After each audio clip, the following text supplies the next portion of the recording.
Olá, tudo bem? Começando por aqui o programa Pingo nos Is, programa aqui pela TV Litoral Panorama, que vai trazer discussões pertinentes e atuais, sempre com professores, com mestres que conhecem e dominam muito do assunto. Vamos falar sobre política, economia, segurança, a discussão do dia a dia, da roda de amigos até a discussão em reuniões. E o programa Pingo nos Is será passado aqui pela TV Litoral Panorama. No programa de hoje nós vamos tratar de segurança pública e também violência. Comigo, professor Eduardo Guerini, cientista político, que vai tratar esse assunto politicamente e também falar um pouco sobre essa questão da violência e também da segurança pública. Do outro lado, também para o debate, teremos aqui a professora Micheline Ramos de Oliveira, que vai tratar sobre a parte antropológica dessa situação, ela que é professora também da Univale. O programa de hoje está aberto aí, então, para o nosso debate. É o primeiro, estamos iniciando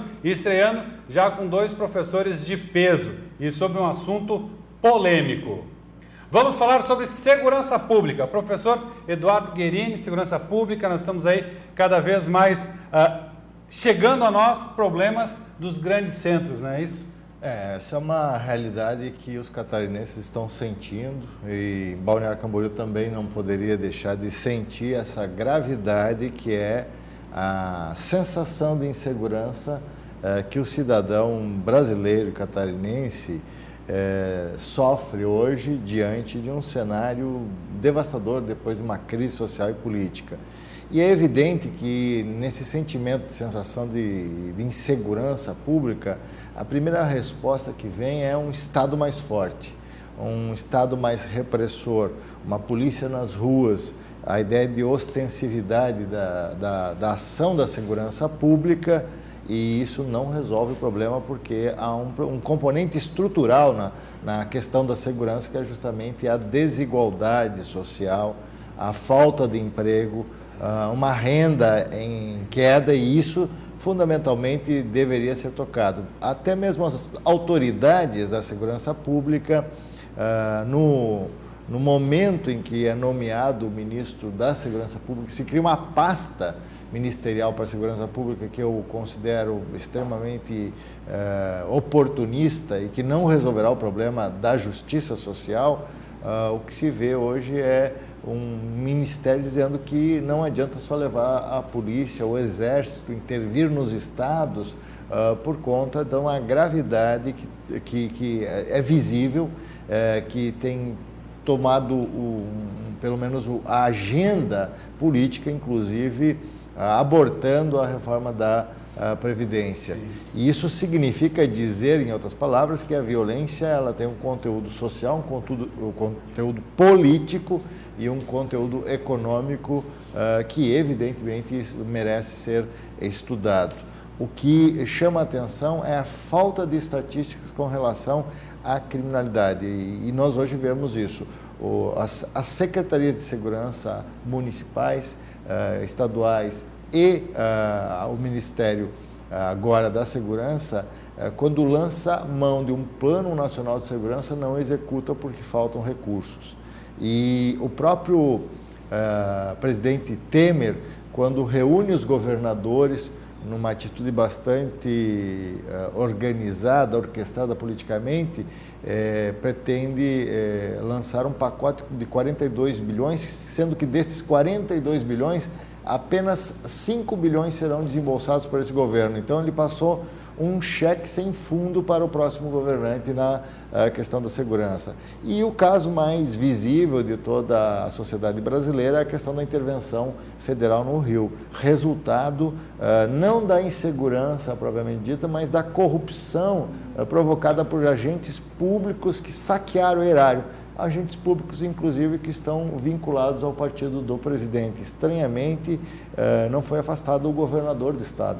Sim. Era um caso de intervenção, porque o governador do estado, Luiz Fernando Pezão, também está envolvido em corrupção. Os desvios que ocorreram, que causaram atrasos nos salários, provocaram uma desestruturação tanto da Polícia Civil quanto da Polícia Militar, assim como os outros serviços públicos, E esse problema hoje do chamada tentativa de enrijecimento, de endurecimento da legislação penal não tem resultado efetivamente em uma melhoria para a segurança pública e muito menos uma tratativa no sentido de criar um sistema de penitenciamento que agrava mais aquilo que se chama a formação de facções, agora com espectro de ação nacional. É o caso do PCC, que começou em São Paulo e por conta das transferências para os presídios federais, acabaram se capilarizando e hoje tem ramificações em todo o Brasil, inclusive já tem informações que eles agem no Paraguai e na Bolívia e controla a tríplice fronteira, principalmente no tráfico de drogas e de armas. E é claro que isso vai causar problemas futuros cada vez maiores. Com certeza. Professor Michelin, antropologicamente falando, que daí a gente está falando assim na questão política, mas isso também porque afeta diretamente, o professor já falou, as pessoas. Com certeza. Isso é um problema gravíssimo porque a sensação de insegurança é muito pior que a insegurança. Isso. É importante deixar bem claro, primeiro, boa tarde a todas e a todos que estão nos vendo, nos ouvindo. Essa é uma questão que nos afeta diretamente. Então, nós temos que debater sobre essa questão porque ela realmente é urgente. Mais do que sensação de insegurança, hoje nós vivemos aquilo que nós chamamos na antropologia urbana de uma cultura do medo. As pessoas se sentem reféns, elas se sentem presas nas ruas, dentro das suas casas, porque elas não conseguem mais viver sem essa sensação de insegurança. Então, nós estamos vivendo no Brasil uma cultura do medo. Então, nós temos que pensar nisso também como a violência, como estrutural do nosso país. Isso acontece desde sempre. A nossa história já começa com uma história de corrupção. Nós vivenciamos um padrão de corrupção. Como fala Luiz Eduardo Soares, a maior violência que nós temos no Brasil hoje, como falou o professor Eduardo Guerini, é a corrupção. Então, primeiramente, nós temos que combater a corrupção. Então, qualquer intervenção, seja ela qual for, não vai dar conta de modificar esta realidade. Primeira coisa. Outra questão muito importante. Nós não podemos deixar de falar de segurança pública sem atentarmos para questões outras que estão articuladas a ela. Por que nós temos uma insegurança pública? Primeiro, porque há um roubo do nosso patrimônio imaterial e material pelos nossos políticos que deveriam nos representar e não nos representam, primeiramente, não é? Sim. Segundo, se há este roubo, se há esse saque, é claro que onde deveria haver investimento para a população, os lugares onde deveriam haver investimento, não acontece. Esse investimento não acontece de forma alguma. Nós temos uma educação precária, nós temos uma cultura precária, nós temos uma saúde precária e isso leva, então, à insegurança e ao aumento de violência no nosso país. Ora, se nós formos parar para pensar, hoje Santa Catarina, os policiais de Santa Catarina, são os 7º no Brasil que mais matam pessoas nas ruas, correto? E em relação aos policiais que também acabam sendo vítimas desse sistema, só no ano passado, em 2017, mais de 500 policiais foram mortos no Brasil. Alguma coisa está errada. Esses números não batem, né? Não batem. Nós Alguma estamos em guerra coisa civil. está errada. Nós É estamos uma guerra, é uma guerra. Comparado a outros países que vivem guerra legitimamente falando, o Brasil mata muito mais. Pessoas morrem todos os dias. A porcentagem é muito grande. É muito grande. É gigantesca. Então, alguma coisa deve ser feita. Alguma coisa tem que ser feita. Nós falamos sempre em guerra da Síria, a guerra civil, o tratamento de Cuba, o tratamento, né, de países que vivem diariamente em guerra, mas como o senhor falou também, esses números são alarmantes e é uma guerra civil não declarada.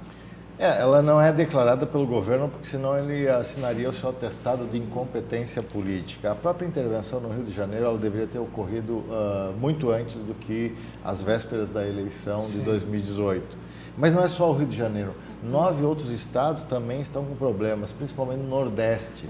Dada a gravidade de uma crise que antecede a de segurança pública, que é a recessão que nós vivemos, a maior recessão dos últimos 150 anos, uma queda do produto superior a 8%, da renda superior a 10% e um crescimento pífio. Mais do que isso, é uma geração que não terá emprego. Ou seja, nós estamos criando um caldo de violência social, não só simbólica, que vai reproduzir aquilo que nós chamamos essa polarização social.